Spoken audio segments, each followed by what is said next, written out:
हम दिन भर में कई बार शांति शब्द को बोलते भी हैं, लिखते भी हैं और निश्चित रूप से सभी राजयोगी बैठे हैं तो उसका अनुभव भी करते हैं। पर विशेष आज हम शांति की शक्ति, उसकी विस्तार से चर्चा करेंगे और अंत में फिर अनुभव भी करेंगे। जब शांति शब्द आता है तो शांति के अपोजिट अशांति शब्द भी अनुभव में आता है। तो उस अशांति के सामने शांति, लेकिन यहां जो हम शांति की चर्चा करेंगे उसमें एक है अशांति जो स्थूल है, कोलाहल है, भीड़ है, कोई जोर जोर से अप्रिय आवाजें आ रही है, गीत बज रहा है या कुछ ऐसा हो रहा है, वो भी एक अशांति का कारण होता है, जहां हमको अशांति लगती है। लेकिन दूसरी जो अशांति है, जो मन में विचारों के कारण उत्पन्न होती है, तो आज हम विशेष उसको लेके चर्चा करेंगे, क्योंकि शांति की शक्ति, उसका कनेक्शन इन विचारों की शांति और अशांति से है। जो बाहरी अशांति है वह तो कभी कभी जब हम एकाग्र हो जाते हैं अपने लक्ष्य के प्रति, अपने कार्य के प्रति, या निद्रा में चले जाते हैं, निद्रा नहीं आ रही हो तो गोली लेके भी नींद करते हैं, तो वो बाहर की अशांति तो हम उससे छुटकारा पा सकते हैं। लेकिन मूल बात है, अगर हमें शांति की शक्ति का अनुभव करना है, शांति की शक्ति के जो फायदे हैं वह प्राप्त करने हैं, तो ये जो मन की शांति है वह समझना भी होगा और उसे लाने के जो उपाय है वह भी हमें करने होंगे। तो मन अशांत क्यों होता है? हम सब इस राजयोग पाठ्यक्रम के पहले सत्र में ही ये समझ जाते हैं कि आत्मा में मन, बुद्धि और संस्कार, ये तीनों ही शक्तियां हैं। तो मन क्या कार्य करता है? विचार करना, मुख्य रूप से विचार करना, यानी उसमें विचार चलते हैं। विचार मुख्य रूप से कितने प्रकार के होते हैं? सकारात्मक, नकारात्मक और व्यर्थ, वेस्ट। तो चूंकि मन की शांति की बात कर रहे हैं, मन की अशांति की बात कर रहे हैं, और मन का कार्य है ये विचार, उद्भव होना, विचार करना, तो जब मन में सकारात्मक विचार चल रहे होते हैं तब शांति की अनुभूति होती है, मन शांत कहलाता है फिर भी। और जब व्यर्थ और नेगेटिव विचार चलते हैं तब मन क्या हो जाता है? अशांत हो जाता है। हमारे पास कोई भी नहीं है, हम कमरे में अकेले बैठे हैं, फिर भी मन अशांत है। क्यों अशांत है? क्योंकि विचार व्यर्थ या नेगेटिव विचार चल रहे हैं, इसलिए मन अशांत है। व्यर्थ और नेगेटिव विचार क्यों चलते हैं?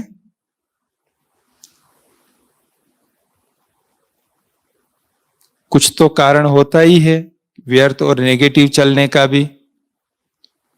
विचार चलने का आधार है हमारी 5 इंद्रियां, आंख, नाक, कान, जीभ, त्वचा। ये 5 इंद्रियों के द्वारा जो इनपुट्स अंदर जाते हैं, आत्मा के पास जो इनपुट्स जाते हैं, वो विचारों का आधार बनते हैं। प्रायः कि वो विचारों का आधार बनते हैं। तो कुछ ऐसा इनपुट चला गया अंदर कि जिससे हमारे मन में उथल पुथल शुरू हो गई, हलचल शुरू हो गई। क्यों, क्या, कैसे, किस लिए, कौन, कब आदि क्वेश्चंस की क्यू लग गई। तो क्या हो जाएगा? मन अशांत हो जाएगा। या तो व्यर्थ चलेगा या नेगेटिव चलेगा। और आप सभी ने यह तो सुना ही है और जानते ही हैं कि जो व्यर्थ और नेगेटिव विचारों की जो स्पीड है, वो पॉजिटिव विचारों की स्पीड से कई गुना ज्यादा होती है। कई गुना ज्यादा होती है। और इसीलिए जो पॉजिटिव विचार चलते हैं तब मन शांत होता है, क्योंकि विचारों की स्पीड बहुत ही कम है। और जब नेगेटिव और वेस्ट थॉट्स चलते हैं तब विचारों की स्पीड बहुत तेज होती है। आज हम सवेरे से इस गहन योग तपस्या अनुभूति भट्टी में बैठे हैं, तो क्या हो गया? विचारों की स्पीड बहुत कम हो गई है और उसके कारण से हमें शांति की अनुभूति स्वतः ही हो रही है। यह हमारे सामने प्रत्यक्ष प्रमाण है। पर मान लीजिए आप इस भट्टी के लिए आए, आपने जैसे ही कैंपस में पैर रखा और किसी ने आपको कोई अप्रिय या गलत बात सुना दी,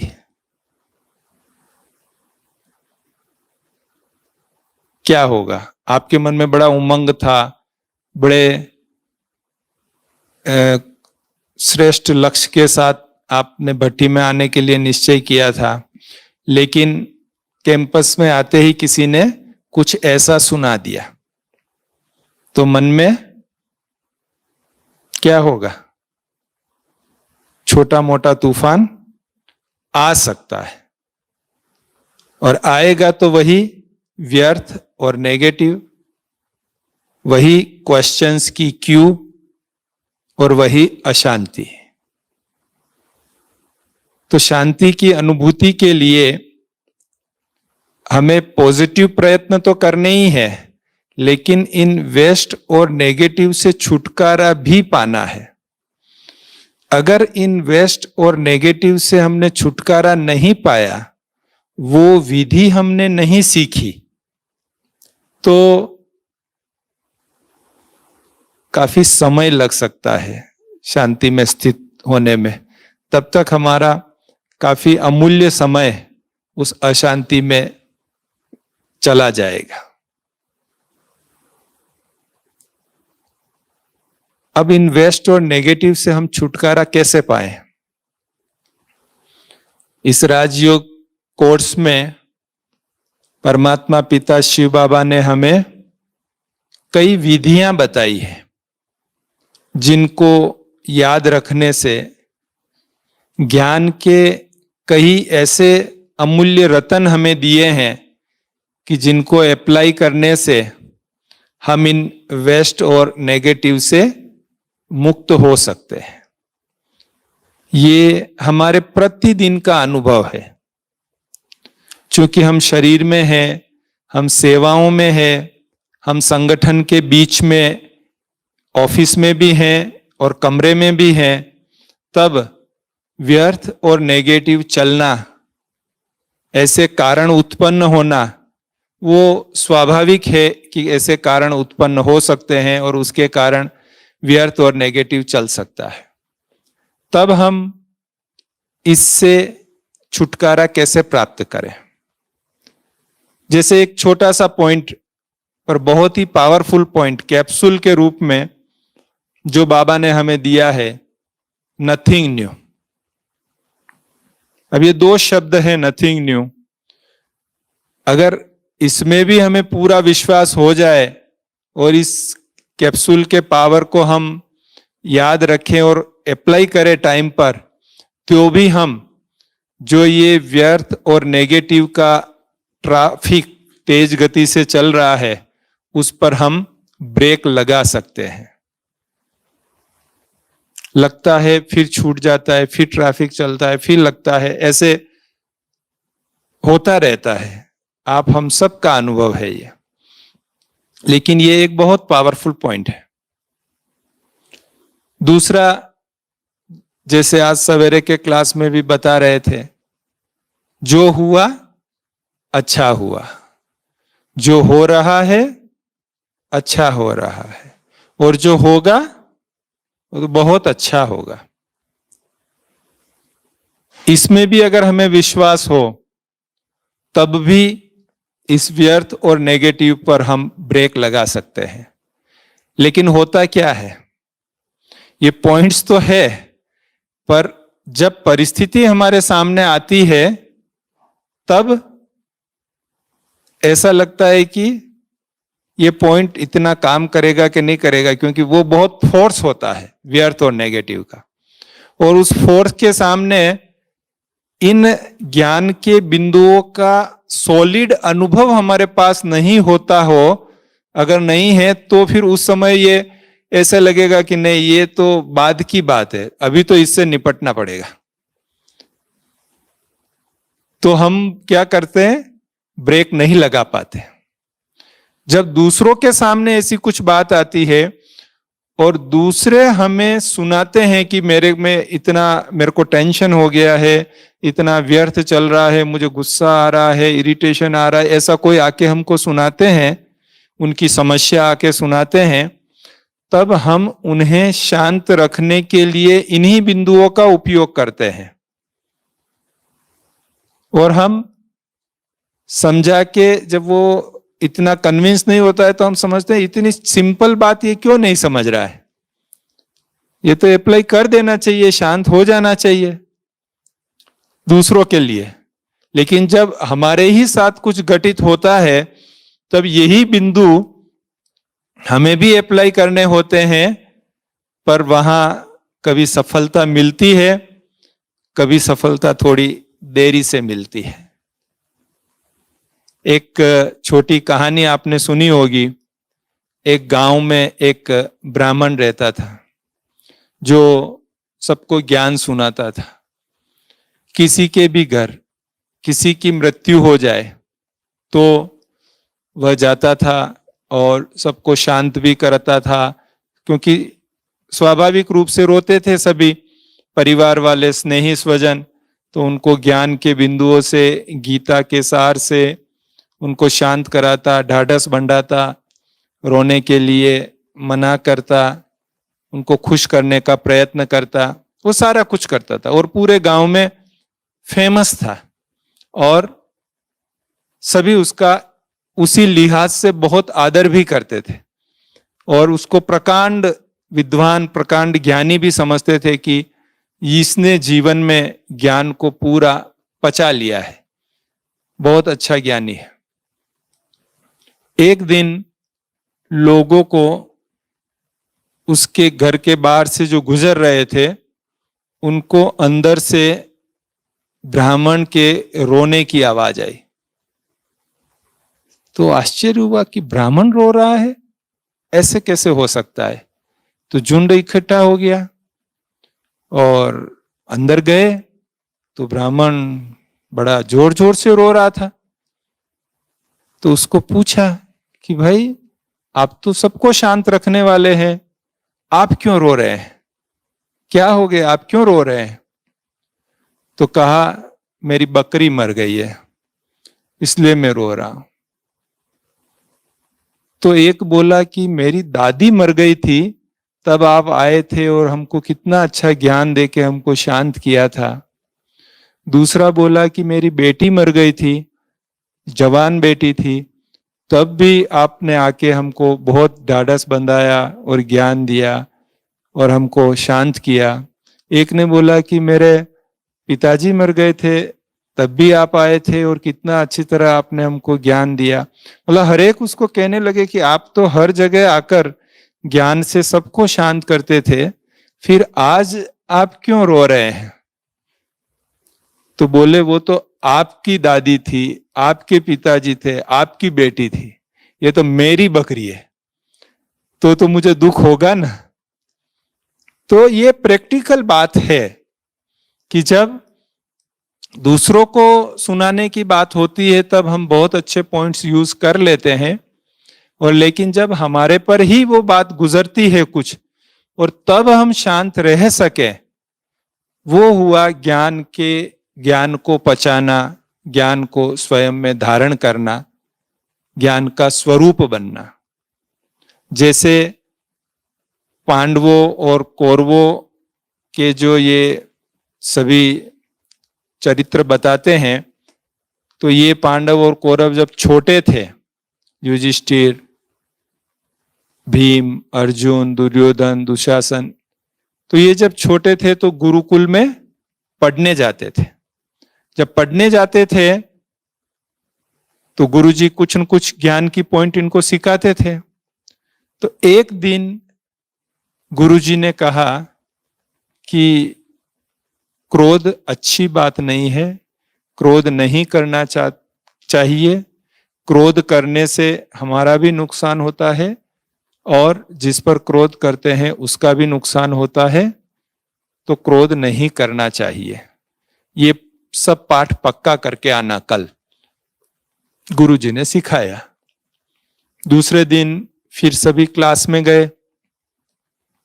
गुरुजी ने पूछा कि कल आपको जो हमने पाठ दिया था, ज्ञान की बात सुनाई थी, वो सबको पक्की हो गई है? तो लगभग सभी ने हाथ खड़ा किया, केवल युधिष्ठिर ने हाथ खड़ा नहीं किया। तो गुरुजी ने 2-3 को खड़ा करके पूछा कि अच्छा क्या बताया, आप बताइए। तो उन्होंने रिपीट किया कि गुरुजी आपने बताया था कि क्रोध अच्छी बात नहीं है, क्रोध नहीं करना चाहिए, क्रोध से हमारा भी नुकसान होता है, जिस पर हम क्रोध करते हैं उनका भी नुकसान होता है, इसलिए हमें क्रोध कभी नहीं करना चाहिए। तो सबको याद था, केवल युधिष्ठिर ने हाथ नहीं उठाया। तो गुरुजी ने युधिष्ठिर से पूछा कि क्यों, आपको याद नहीं है? आप तो सबसे वरिष्ठ हैं इनमें। तो उन्होंने कहा, गुरुजी मैं प्रयास कर रहा हूं याद करने का। गुरुजी ने कहा, ठीक है, आप कल याद करके आना। कि ठीक है गुरुजी। फिर दूसरे दिन गए तो गुरुजी ने अकेले युधिष्ठिर को पूछा कि आपको वो 2 दिन पहले वाला पाठ याद हो गया है? तो कि गुरुजी प्रयास चालू है और जरूर याद हो जाएगा। तो गुरुजी ने 1 दिन की और मोहलत दी। जब तीसरे दिन भी पुनः गुरुजी ने पूछा तो युधिष्ठिर का यही जवाब था कि गुरुजी पूरा प्रयास चालू है, मैं मन से पूरा प्रयास कर रहा हूं इसको याद करने का, पक्का करने का। तो गुरुजी को थोड़ा गुस्सा आ गया, तो गुरुजी ने सजा दी उनको, जो भी उस समय की सजा रही हुई होगी वो सजा दी। सजा प्राप्त करने के बाद युधिष्ठिर बोले कि गुरुजी मुझे लेसन याद हो गया है, पाठ याद हो गया है।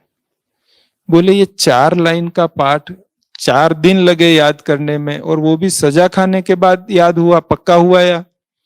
तो उन्होंने कहा कि जी गुरुजी, मेरे सामने इन 4 दिनों में ऐसी कोई परिस्थिति उत्पन्न नहीं हुई थी कि जब मुझे क्रोध आवे, तो मैं चेक नहीं कर पा रहा था कि मुझे ये लेसन याद हुआ या नहीं हुआ।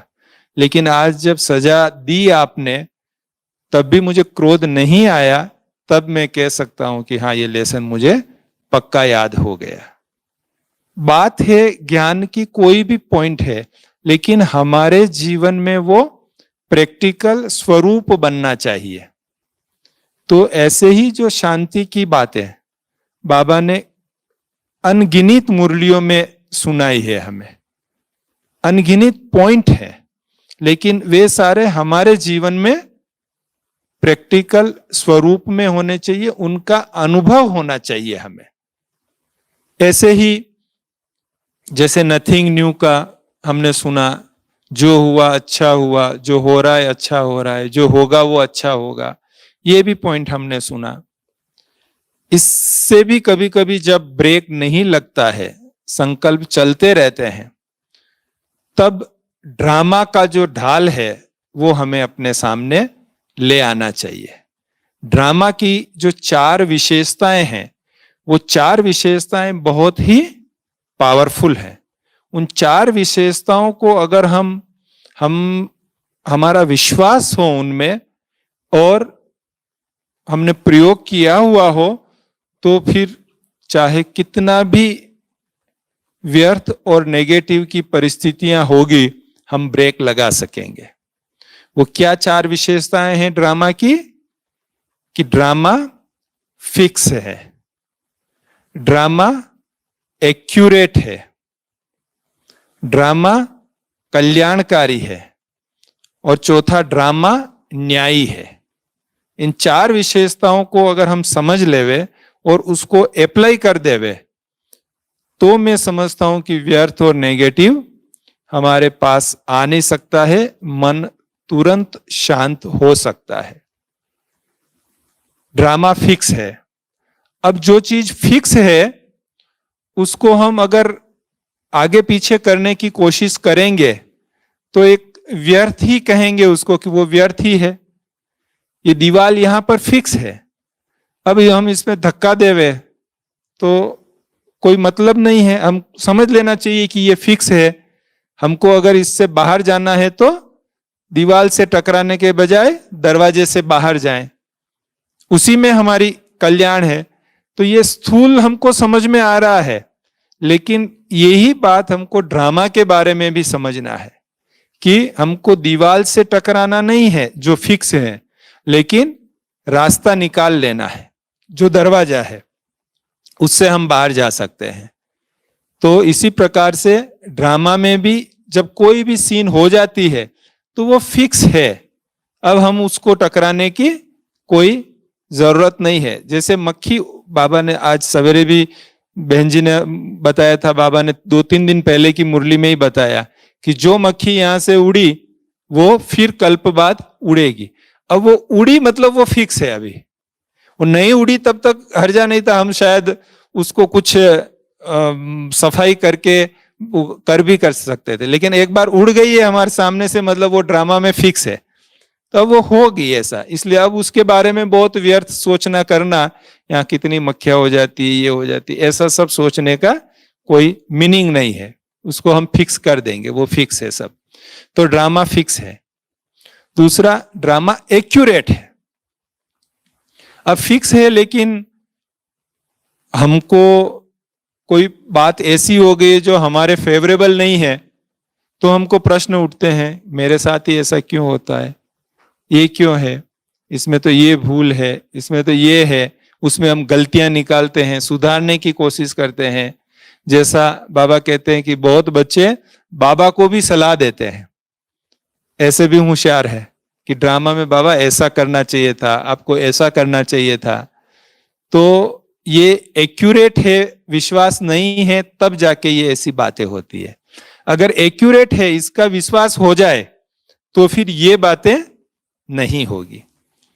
एक व्यक्ति एक बार एक गांव में रहता था, तो बड़ा अपने आप को होशियार समझता था, बहुत होशियार, कि सारे गांव में होशियार हूं तो मैं एक ही हूं।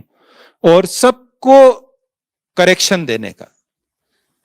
करेक्शन बिना वो रह नहीं सकता था, जो भी मिलेगा, जो भी देखेगा वहां करेक्शन देगा। भगवान को भी, भगवान ने ये ठीक नहीं किया, वो ठीक नहीं किया, ऐसे ऐसे सब करेक्शन देता था। एक बार वो एक गांव से दूसरे गांव यात्रा पर जा रहा था, तो जैसे ही गांव के बाहर निकला तो किसान की झोंपड़ी थी। तो किसान की झोंपड़ी में एक कद्दू की, जो पंपकिन होता है ना, उसकी बेल चढ़ी हुई थी, जो उसकी छत तक जा रही थी। वो कच्ची छत होती है ना, मिट्टी के रखे हुए होते हैं उस पे, तो वो छत तक जा रही थी। और उस छत के ऊपर एक बड़ा पंपकिन जो है वो लगा हुआ था, इतना बड़ा 15-20 किलो का पंपकिन रखा हुआ था। तो उसने कहा देखो, अब ये भगवान भी है ना, ये ठीक नहीं करते हैं। अब ये बेल जो है ये इतनी पतली है, इस अंगुली से भी पतली, ये अपने आप भी खड़ी नहीं रह सकती है। इसको खड़ी रहने के लिए भी कोई सहारा चाहिए, और उसके ऊपर ये 5-10 किलो 15 किलो का जो है कद्दू लगा दिया। अब कैसे रहेगा इस बेल पर? तो भगवान का भी जो है ना ठीक नहीं है, कोई कोई डिपार्टमेंट ऐसा ही है, ऐसे ही चलता है। ऐसा विचार करते करते वो आगे बढ़ता गया। अब आदत है, आदत के प्रमाण मजबूर हो जाते हैं। हमारे भी ऐसे ही होता है। संस्कारों में क्या होता है, देखिए, हरेक को सूचनाएं मिलती है। हम यहाँ 15-20 बैठे हैं, जब बाहर जाएंगे तो बारिश हो रही है तो हम सबको दिखाई देगी वो, लेकिन हमारे संस्कार कैसे है उसके आधार पर हम उसको पॉजिटिव या नेगेटिव के बारे में सोचेंगे। तो वो हमारे संस्कारों पर डिपेंड करता है कि हम उस चीज को किस एंगल से देख रहे हैं, हमारा परसेप्शन क्या बनता है, वो हमारे संस्कारों पर डिपेंड करता है। तो इसका संस्कार था करेक्शन देने का। तो ऐसे बोलते बोलते वो आगे बढ़ गया। जब आधे रास्ते पहुंचा, बहुत धूप हो गई थी, प्यास भी लगी थी, तो विचार आया कि मैं थोड़ा पानी पी के, भोजन करके थोड़ी देर विश्राम कर लूं, फिर आगे की यात्रा करूं। तो वहीं पास में कुआं था, उससे पानी निकाल के पिया, और बहुत घना वृक्ष था, उसके नीचे उसने विश्राम करने का सोचा, तो दरी लगा के वो सो गया। तो सोते सोते उसने ऊपर देखा, तो ऊपर बेल फल लगा हुआ था। एप्पल से थोड़ा सा बड़ा, एप्पल की साइज का होता है बेल फल, लेकिन वृक्ष बहुत ही बड़ा था, एकदम भारी वृक्ष था। जैसे पूरा हाथ से भी अगर पकड़ना चाहे अपन तो नहीं पकड़ सके, ऐसा भारी वृक्ष था। फिर उसको वही, ये देखो, फिर भगवान ने जो है अपना काम ऐसा ही कर दिया है। इतना बड़ा पेड़, कितना बड़ा पेड़ जिसको हम पकड़ भी नहीं सकते हैं, जो आंधी तूफान में भी नहीं हिल सकता है, इतने बड़े पेड़ पर देखो फल कैसा दिया, इतना सा फल दिया है ना। फिर गलती कर दी भगवान ने। तो ऐसे ऐसे करते करते वो थका था, तो नींद आ गई। नींद आ गई, थोड़ी देर में हवाएं चली, एक पका हुआ बेल जो है गिरा, वो फल सीधा उसके ललाट पर गया। तो ऐसा ऊपर से गिरा तो एकदम उसको चक्कर आ गए और बेहोश जैसा हो गया। लोगों ने आते जाते देखा, ये तो कोई बेहोश पड़ा है, पानी छिड़का उस पे, उसको होश में लाया। तो होश में लाते ही वो ऐसे ऐसे देखने लगा, चिटकिया काटने, मैं जिंदा हूं कि मर गया हूं, ऐसे देखने लगा। तो क्या, हाँ जिंदा हूं। फिर विचार आया, ये भगवान का काम तो एक्यूरेट है, सब भगवान सब एक्यूरेट करता है। अगर ये वो कद्दू यहां होता ना तो फिर मेरा बचना आज पॉसिबल ही नहीं था। तो तब जाके समझ में आया कि भगवान जो है वो जो करता है वो एक्यूरेट करता है। तो ये ड्रामा, बहुत बार हमें ऐसा लगता है कि हमारे साथ ऐसा क्यों हुआ, ऐसा नहीं होना चाहिए, लेकिन जो होता है वो एक्यूरेट है। ड्रामा एक्यूरेट है, इसलिए उसमें सब चीजें एक्यूरेट ही रखी हुई है। तीसरा, ड्रामा कल्याणकारी है। कल्याणकारी यानी जिसमें भला ही होना है। भले प्रेजेंटली हमारा बुरा हो गया, पैर टूट गया या कुछ ऐसी बात हो गई, हमने प्रोग्राम रखा था और मुझे याद है एक जगह रिट्रीट सेंटर के लिए जमीन ली थी और वहां पर वो फाउंडेशन स्टोन का प्रोग्राम था, तो मुझे भी इनवाइट किया गया था, हमारे बड़े भाई साहब को भी इनवाइट किया गया था और ऐसे अच्छा प्रोग्राम उन्होंने रखा था। और प्रोग्राम के 6 दिन पहले बहुत ही भारी बारिश हुई, और इतनी भारी बारिश हुई कि वो रिट्रीट सेंटर के उसमें पूरा 1-1 फीट पानी भर गया खेत में। तो जो क्योंकि वो पूरे रिट्रीट सेंटर में टेंट लगाने थे, तो जो डेकोरेटर था उसने मना कर दिया कि मुझे कम से कम 7 दिन पहले पूरा कंप्लीट क्लीन चाहिए, तब मैं टेंट लगा सकता हूं इतनी जगह में। तो उनका फोन आया कि ललित भाई देखो ना, हमने तो सारी तैयारी कर ली और वो भी छपवा दिए, निमंत्रण पत्र भी छपवा दिए, गेस्ट को भी बुला लिया, आपको भी सब निमंत्रण दिया, टिकटें भी कर दी, और इतनी बारिश हो गई है, अब तो वो डेकोरेटर भी मना कर रहा है। मैंने कहा बहन जी जो हुआ कल्याणकारी है, इसमें कोई कल्याण छिपा हुआ होगा। बोले हाँ बात तो सही है, लेकिन अब प्रैक्टिकल तो ऐसा हो गया है कि प्रोग्राम अभी पोस्टपोन करना पड़ रहा है। उन्होंने कहा पोस्टपोन कर दीजिए, जब भी होगा तब देखा जाएगा। तो उस समय बड़ा उनको जैसे एक मन में फीलिंग हो रही थी कि इतना अच्छा प्रोग्राम हमने बनाया हुआ हमारा कैंसिल हो गया। जब उसके 20-25 दिन बाद वो मधुबन आए, उस समय दादी जानकी जी शांतिवन में ही रहते थे, तो आके मिले और दादी जी से मिले। तो दादी जी से मिलते समय उनको विचार आया कि मैं दादी को इनवाइट करूं फाउंडेशन स्टोन के लिए। तो हंसाबेन को कहा कि दादी आ सकती है क्या फाउंडेशन स्टोन के लिए? ये तो हंसाबेन ने बोला कब है? तो कि दादी जब डेट देवे तब हम करेंगे। तो हंसाबेन ने कैलेंडर देख के 8-9 दिन के बाद की डेट बताई कि तब हो सकता है। तो उसने कहा कि हाँ हो जाएगा, क्योंकि दादी आने वाली थी, तो हाँ हो जाएगा, कर लेंगे। फिर वहां से मेरे ऑफिस में आए और कहा कि ललित भाई देखो दादी आ रही है। दादी ने हाँ कर दिया, लेकिन 8-9 दिन ही बचे हैं, अभी क्या करेंगे? मैंने कहा बस देखो दादी आ रही है, मतलब कोई विशेष इंडिकेशन है, आप तो तैयारी करो, सब हो जाएगा। और तुरंत उन्होंने वहां, उनके अच्छी टीम थी भाई बहनों की, तैयारी किया, बहुत अच्छा कार्यक्रम हुआ। और चीफ मिनिस्टर भी आए, और डेप्यूटी चीफ मिनिस्टर, 3-4 मंत्री, 5-7 जो सेक्रेटरीज होते हैं आईएएस ऑफिसर, सब आए, और इतना भव्य प्रोग्राम हुआ। जब मुझे भी बुलाया, मैं भी गया। जब प्रोग्राम पूरा हुआ, फिर बहन जी के साथ बैठे थे, तो बहन जी के, ललित भाई आपने जो कहा था ना वो बात सत्य निकली कि जो हुआ कल्याणकारी है। उस समय अगर बारिश नहीं होती तो प्रोग्राम हो जाता और दादी के आने की कोई संभावना नहीं बनती। तो एक बार दादी के पैर पड़ गए हैं, वो उस बारिश के कारण ही हुआ है। तो हमको बाद में पता चलता है कि उसमें क्या कल्याण छुपा हुआ है। और चौथा, ड्रामा न्यायी है। न्यायी मतलब हर एक के साथ न्यायपूर्ण व्यवहार करता है, किसी के साथ अन्याय नहीं करता है। हमको अगर दुख हो रहा है, हमको कोई भी कष्ट हुआ है, हमारे साथ गलत हुआ है, तो वो हमारे ही किसी कर्म का परिणाम है, हम किसी को दोष नहीं दे सकते। तो न्यायी है। तो ड्रामा की ये 4 विशेषताएं जब हमें याद रहती है, तो फिर कोई व्यर्थ और नेगेटिव नहीं चलता है, हम उससे मुक्त हो जाते हैं। तो ये तो मुक्त हो गए, लेकिन केवल मुक्त होने से ही हमें शांति की अनुभूति नहीं होती है। उसके लिए हमें सकारात्मक भी बनना होता है, सकारात्मक विचार भी चलाने होते हैं। तो वो कैसे करें? हम कैसे सकारात्मक विचार चलावे? जब हमको कोई इंसल्ट कर रहा हो, अप्रिय बात कर रहा हो, तो कैसे क्या करें?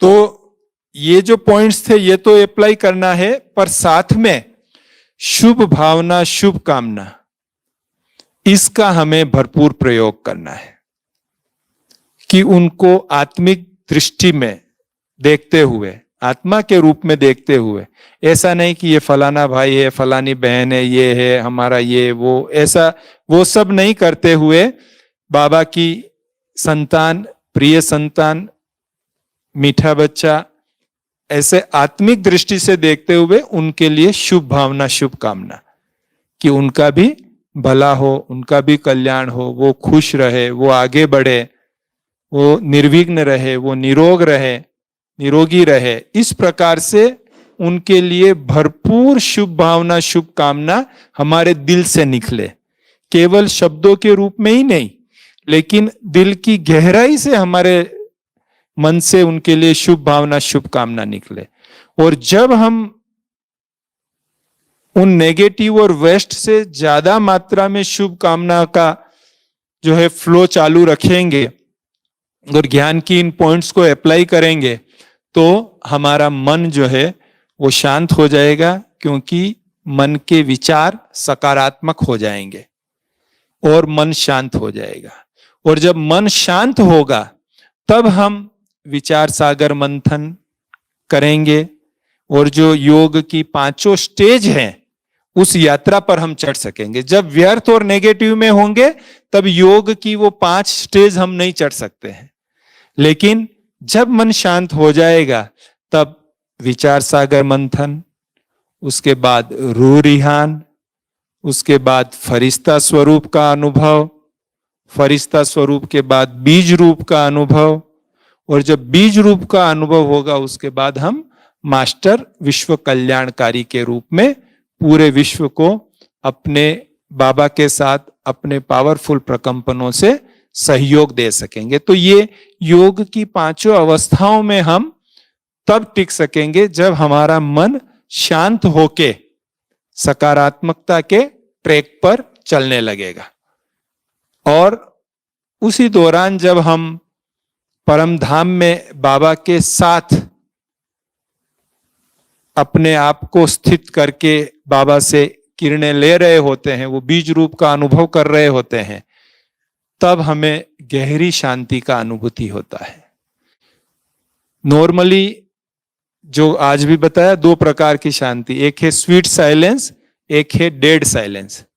तो स्वीट साइलेंस जो है वो हमको कारोबार में रहते हुए रखनी है, अनुभव भी करनी है। और डेड साइलेंस जब हम एकाग्र हैं, योग में बैठे हैं, तब विशेष हम डेड साइलेंस का अनुभव करते हैं। और जब डेड साइलेंस का अच्छा अनुभव होता है तब हमारे विकर्म विनाश होते हैं और हमारे अंदर की शक्तियां वो जागृत हो जाती हैं। फिर कोई भी कार्य करना हमारे लिए कठिन नहीं होता है। हमें संकल्प सिद्धि भी प्राप्त हो जाती है कि जो हम विचार करेंगे वो जरूर पूरा होगा, या जो पूरा होने वाला होगा वही विचार हमें उत्पन्न होगा। इस प्रकार से संकल्प सिद्धि भी प्राप्त हो जाती है। वो डेड साइलेंस के अनुभव, यानी परम धाम में चमकते हुए सितारा बाबा के साथ उस हम अपने आप को स्थित कर रहे हैं नीचे और बाबा से लाइट ले रहे हैं, और तब हमारे मन में जो एकदम गहरी शांति की अनुभूति होगी, उसके बाद जैसे ही हम वाचा में या एक्टिंग में आएंगे तब हमें बहुत क्रिएटिव विचार आएंगे। तब हमारे मन में बहुत ही जो कोई उलझने हमारे सामने थी उनके सॉल्यूशंस हमें दिखाई देगा, और वो हमारे लिए सारा कारोबार करना बहुत इजी हो जाएगा। आपने देखा होगा कोई तालाब में, झील में जब पानी स्थिर होता है, शांत होता है, तो गहराई में पड़ी हुई चीज भी स्पष्ट दिखाई देती है, और जब उसमें हलचल होती है तो हमें कुछ भी अंदर दिखाई नहीं देता है। तो हमारे मन में भी हमारी जो शक्तियां हैं, सारी आत्मा में जो शक्तियां हैं, वो सब हमारे में ही है। हमें केवल शान में स्थित होना है, उस शांति में स्थित होना है। तो वो सारी शक्तियां हम बहुत ही सहज रीति से अपने जीवन में प्रैक्टिकल ला सकेंगे। और हलचल होगी तो हम अपने लक्ष्य तक नहीं पहुंच सकेंगे। तो जो हमें लक्ष्य प्राप्त करना है कि इस शरीर में पुरुषार्थ करके फिर ब्राह्मण सो फरिश्ता स्वरूप बनना है और फरिश्ता सो देवता स्वरूप बनना है, वो प्रैक्टिकली जब हम इस साइलेंस की शक्ति का पूरा पूरा अनुभव करेंगे तब कर सकेंगे। साकार बाबा के लिए जो कहते हैं कि अंतिम 2-3 वर्ष वो बाबा बहुत ही साइलेंस में रहते थे। कोई आके कुछ बात सुनाता भी था, सुनानी लंबी चौड़ी होती थी, लेकिन 1-2 वाक्य सुनते ही बाबा कहते थे बाबा समझ गया है, क्योंकि उसके मन को जैसे पूरा ही रीड कर सकते थे हम जब साइलेंस की शक्ति में होते हैं तो। और वो वाइब्रेशन कैच होके उनको जो चाहिए वो शक्ति गुण दान में सहयोग के रूप में हम दे सकते हैं। तो ये कब होगा? जब हमारा मन एकदम से शांत होगा। और शांत होने के लिए जो शांत होने की विधियां है वो हमें याद रख के समय प्रति समय अप्लाई करनी है। तो प्रैक्टिकल एप्लीकेशन करेंगे, कुछ जीवन में अनुभव हो जाएंगे, उसके बाद सहज हो जाएगा उनको अप्लाई करने के लिए, आगे भी हम सहज रीति से कर सकेंगे। तो मुझे विश्वास है कि जो हम सभी राजयोग का अभ्यास कर रहे हैं, तो इस अभ्यास के साथ जो भी ये ज्ञान की बातें हैं उनको प्रैक्टिकल अपने जीवन में लाके उस गहन शांति का, गहरी शक्ति का हम अभ्यास कर सकते हैं, अनुभव कर सकते हैं। और जब हम शांत हो जाएंगे तो हमारा रिफ्लेक्शन ऑटोमेटिक वातावरण में भी होगा, सामने वाले पर भी होगा। दादी जानकी जी बहुत बार क्लास में एक बात बताते थे, कोई भी आपके सामने आवे तो वो अशरीरी हो जावे। अब ये कैसे होगा? कोई भी सामने आवे तो वो अशरीरी हो जावे, वो कब हो सकता है? ऐसी अवस्था कब हो सकती है? जब हम ऐसी अशरीरी अवस्था में हो, हमारा मन इतना शांत हो, हमारे से इतने शांति के वाइब्रेशन निकल रहे हो जो सामने वाले को प्रैक्टिकल फील हो। जैसे गर्मी के दिनों में हम बहुत गर्मी से, धूप से कमरे में जाते हैं और कमरे में एसी चालू होता है तो क्या होता है? एसी बोलता थोड़ी ही कि मैं चालू हूं। हमको क्या अनुभव होता है जाते ही? यहां तो एसी चालू है, क्योंकि हवा ठंडी अनुभव हो रही है तो एसी चालू है। ऐसे ही हम शांति दूत हैं, हम शांति देवा हैं, हम शांत स्वरूप हैं। ये हम बोलेंगे तो कोई अनुभव नहीं होगा कि मैं शांत स्वरूप हूं, सबको कहता फिरूं या लेबल लगा लूं, उससे शांति की अनुभूति नहीं होगी। लेकिन मेरे संपर्क में जो भी आता है उसको मेरे से वो शांति की वाइब्रेशंस फील हो, जो दादी कहती है अशरीरीपन का अनुभव हो जाए उसको, तब उसको महसूस होगा ये तो शांत स्वरूप है, ये तो शांति देवा है, ये शांति दूत है। ये तब अनुभव होगा।